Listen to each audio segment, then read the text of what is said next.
If you're experiencing leaks and have a lower belly pooch that just won't go away, despite doing all the core exercises, this video is for you. Your lower abs and front pelvic floor are closely connected. When one is weak or disconnected, the other often struggles. That's why no matter how many crunches or core moves you've tried, you might still be leaking or feeling pressure. When you start rebuilding strength and awareness in your lower abs, your pelvic floor can finally do its job and leaks often start to improve. In this video, I'm sharing 4 targeted exercises to help you strengthen your lower abs and front pelvic floor and improve control and reduce leaking. But first, let's talk about 3 key reasons why your lower abs still feel weak and why leaking hasn't improved, even with all the core work you've been doing. The first thing I want to talk about is gripping in the system. Whether it's coming from up top or down below, this can create pressure onto the bladder. What I mean by that is pretend like this balloon is your core. Bladder sits right in the front. So a lot of women will upper ab grip. So if you feel like you have more definition up top, or you just feel like your ribs won't move with diaphragmatic breathing, you're probably gripping your upper abs. With that upper ab gripping, it's creating and placing pressure down below, which in turn is going to place pressure onto your bladder. And so this could be one of the main reasons why you're leaking.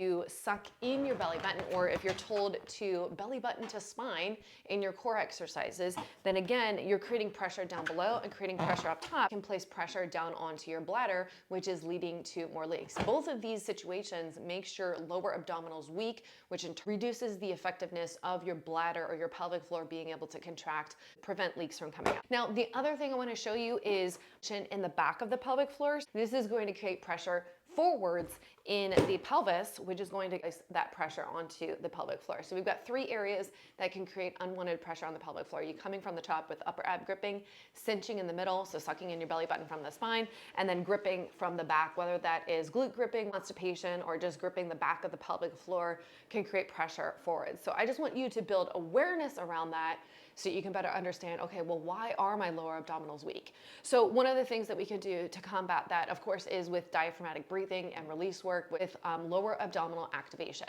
So I'm going to share with you 4 exercises that I believe every mom should master when it comes to lower abdominal strength. We're going to build connection in our first exercise, then we're going to create stability, then we're going to create tension, and then we're going to work against gravity. We're going to address lower abdominals, but then also creating pressure in different ways. All right, so what you'll need for today, either a Pilates ball or a pillow. You don't need both. I just like to give options so that if you don't have a Pilates ball, you can use a pillow. All right, so let's go ahead and get started. We're going to start in a supine position, so facing up, and we're going to come into a knees bent position. Okay, so our very first exercise is a supine ball squeeze. So anytime we add the adductors into our workouts, this is naturally going to lift the pelvic floor, and it's naturally going to activate those lower abdominals. So when we add in adductor work, this is going to address the front of the pelvic floor and essentially going to help open up the back. So this is great for someone who has posterior pelvic floor tightness, but has front pelvic floor weakness. And I do find that this is the most common. Most women have back pelvic floor tightness and front pelvic floor weakness. So my goal is to help you address all of that in today's exercises. All right, so go ahead and join me down onto the mat. We're going to place the ball in between the knees. And if you find that you have an excessive arch in your lumbar spine, what you can do is you can literally physically position your pelvis so that you're more into a posterior pelvic tilt. Don't have that excessive arch, no worries. You don't need to worry about it. All right, so you're gonna place the ball in between the knees. We're gonna focus on a good inhale here. So I want you to think about that 360-degree breathing, so that diaphragmatic breathing. We want to think about inhaling through the nose for about 4 count. We want to think about our ribs expanding to the sides, to the front, into the back, filling our abdominals, our belly, our back, and breath going into the pelvic bowl. And then as you exhale, I want you to squeeze the ball. You're gonna get those adductors on board. You want to think about exhaling from the bottom up. So initiating a pelvic floor activation with your exhale, and then you want to think about your hip bones coming towards one another, cinching in, so everything comes in as you exhale, and then all of the breath, letting all of the breath come all the way out. Then you're going to let go, so you're going to let go of the squeeze, and you're going to repeat that. All right, so let's go ahead and do it together. I want you to think, inhale through the nose. We were expanding into the ribs, front, back. And then exhale, squeeze the ball, think about lifting from the bottom up. Everything comes in. We're going to let the breath come all the way out and then release. And then you repeat that. So you want to make sure that you are letting go in between each rep, especially if you are someone who is prone to pelvic floor tightness. You really want to make sure you have that lengthening, the inhale, to allow the pelvic floor to be responsive, right? We want to think about our pelvic floor to recoil. So just like a trampoline, you drop down on the trampoline and then you come back up. And so this is a great opportunity to retrain the pelvic floor for that length and the strengthening, because we need both lengthening and activation of the pelvic floor to retrain it to that it responds in movements like sneezing, for example. When you sneeze, sometimes will leak. And so we're just retraining that connection. So let's do it one more time together. So again, you want to think inhale through the nose. You can think about suctioning tongue to the roof of your mouth, expanding the breath. So we want to think about filling up all of this area with our breath. And then exhale, you're going to squeeze the ball. I like to think about pulling my hip bones towards one another, and then I'm exhaling all the way up. So my ribs come down and in. I'm lifting from the top and the bottom. Everything cinches in. All right, so you can add this exercise as part of your warm-up, especially if you're someone who leaks with exercise, whether that's leaking with lifting or leaking with jumping. Of course, it goes beyond that, but this is just one of those things that you can test out to see if it helps. Sometimes we just need to build that mind-body connection with our breathing system, with the diaphragm and the pelvic floor, kind of wake it up before we go into exercise. Otherwise, if you're doing this as a circuit in your workouts, because you're retraining your core and your pelvic floor and you're really working on those lower abdominals, you're gonna do this for about 30 seconds, 2 to 3 times. I'll share you an entire plan at the end of the workout. Okay, so then our next exercise is gonna create some stability. So we're gonna come back into that position, but this time, we're actually going to drop our legs down.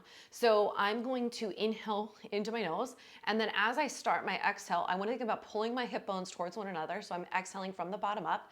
I'm going to drop the leg down so that my pelvis stays still, because I'm stabilizing it with my core, and then I'm going to bring it up. So you can start, obviously I was breathing, inhaling, exhaling that whole entire time. I've been able to master this because it's lots of work. But for you, I want you to think about inhaling, and then as you start to exhale, again, you want to think about lifting from the bottom up. You want to think about pulling your hip bones towards one another. So your core should be nice and firm. If you were to place your fingers just inside those hip bones, your core should be nice and firm. And then you're just going to drop one leg down and then bring it up. So you're going to feel more activation because your core is going to have to help pull that leg up on the way up. So you want to think about exhaling down and exhaling up, and then resetting yourself at the top, and then you're going to do the other side. Same thing, you want to think about your core stabilizing your hips. So your hips are not moving, right? Just your leg is. You're using your core to keep your hips still and then drive back up. So this is great to create stability, especially for things like when you're going to lift heavy weights, such as a deadlift or a squat. You're creating that stability within the core to help stabilize and protect your spine.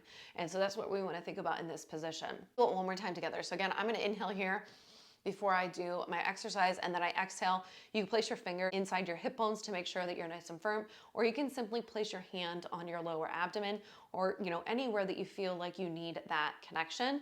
And then you're just going to drop down nice and slow, and then bring it back up. So the idea is that you're going slow. We're not speeding through this. That is not the goal. That is not the plan. We really want to just build that awareness and build that stability, because as you drop the leg out, your core needs to help stabilize your pelvis to lift it back in. And we need your pelvis to stay still. So just think about it. Your femur is just moving in the socket, right? So you're moving down and up, and you're not moving your pelvis. So that's what I want you to think about when it comes to the stability exercise. Okay. Followed after that, we're going to stay in this position, is creating pressure from the top and creating pressure from the bottom. So this is great to add in tension and pressure that we might experience in some movement. And so it's great to train this in your body so that your body can start to react in a more functional way. Okay, so we're gonna place one foot on the opposite knee, and what you're gonna do is place your hands on your knee. So you're gonna get a good inhale in. It always starts with a really good inhale, lengthen the pelvic floor, and then activation. And what we're gonna do is, as we exhale, I'm gonna press my hands into my knees, and my knees are gonna press against my hands. And as I exhale, exhaling from the bottom up, but you're gonna get pressure from the top and pressure from the bottom. So we're gonna work together to bring everything in with the added pressure of our hand pressing into the knee. All right, so go ahead, inhale through your nose. Everything's relaxed.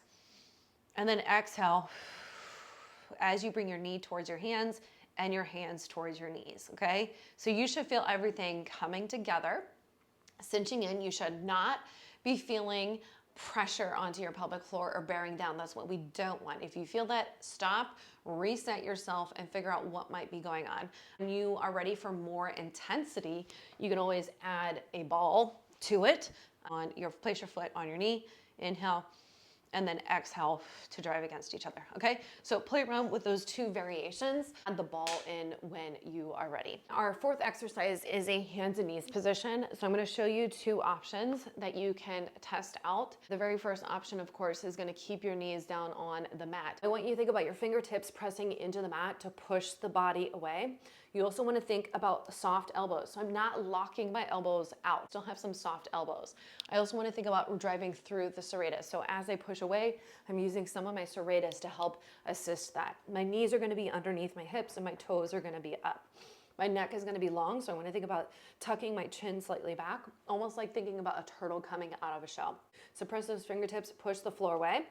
This position, we want to think about that good inhale, so that 360 degrees. Our goal in this position is to get all of our breath into our back while we compress the front to work against that gravity. Because a lot of the times when it comes to pelvic floor diastasis recti and leaking, we have back tightness, compression, like I showed you at the beginning of the video, that's putting pressure and making the abdominals weak or making those lower abdominals weak. So we have to work on getting the inhale into the back so that then we can activate and strengthen the front. So hands under shoulders, knees under hips, neck is long, elbows are nice and soft. You're gonna inhale through the nose. So again, you think about suctioning the tongue to the roof of your mouth. And then as you exhale, I want you to think about your lower abs cinching together. You could also think about your pubic bone coming up towards your sternum without actually doing that. Visualize it. And you want to think the same thing, that the exhale is coming from the bottom up. So inhale and then exhale. Once you get that first exhale, I want you to do it again. Let everything go. Inhale. And this time, we're going to hold that tension in those abdominals. Exhale. Okay. Then I want you to hold that tension.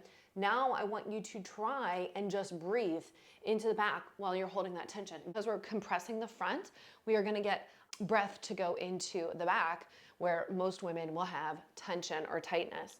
You're going to inhale and then exhale, hold, and then do another inhale. While you're holding those lower abdominals, you're contracting those lower abdominals as you're inhaling, and then you exhale again. Okay, so once you've mastered that and you feel like you can hold those lower abdominals against that gravity and you're able to get your breath into the back, then you can add even more gravity to this in a hands and knees position. So it's the same concept, same idea, is that you want to contract your lower abdominals, so it's an isometric hold as you lift up and hover and you're working against that gravity. Is that you're still breathing through this, you're still inhaling so you can get the breath into your back. So I'm going to inhale through the nose and then exhale. As soon as I exhale, I'm going to hover my knees up off the ground and I'm going to hold here, and then I'm going to inhale again. And while this whole time I'm thinking about bracing my lower abdominals, so creating stability in those lower abdominals and through the entire core to help work against the gravity, but to keep my body stabilized, but also to get the breath into the back.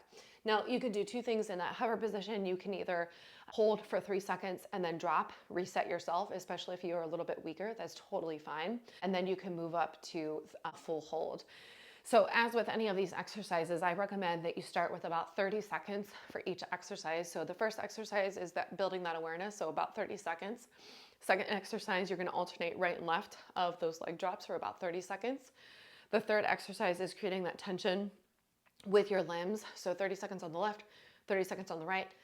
And then the fourth exercise, which is the hover, working against gravity, again, 30 seconds. So whether you are just simply knees on the mat for 30 seconds, or you are hovering for 3 seconds and dropping for 3 seconds, or you're holding that entire time for 30 seconds, I recommend that you start with 30 seconds. Do that about 2 to 3 times each session. You can do this about 3 times per week if you feel up to it. As long as you are paying attention to your pelvic floor and your pelvic floor is responding well. Again, we want to make sure that we do relax the pelvic floor in between, because we need both lengthening and strengthening for a good functioning pelvic floor. Again, we want to think about that trampoline. We want to think about it recoiling. So as you jump down on a trampoline, it extends down, and then as you come up, it lifts back up. And that's how we want our pelvic floor to respond. If you need more help with your pelvic floor and you are new to training the pelvic floor, make sure you check out my Core Revive program. This is my core glutes and pelvic floor program. We address all of this and then some. It is a full body approach. We're looking at the posture, we're looking at the glutes, the adductors, our breathing, big emphasis on our breathing. This is a corrective exercise program. So make sure that you check the link below. Let me know what you would like to see in the next video, whether any kind of exercises you're looking for or education you're looking for when it comes to leaking and prolapse or postpartum diastasis recti. Let me know in the comments. Make sure you subscribe, and I'll see you in the next video.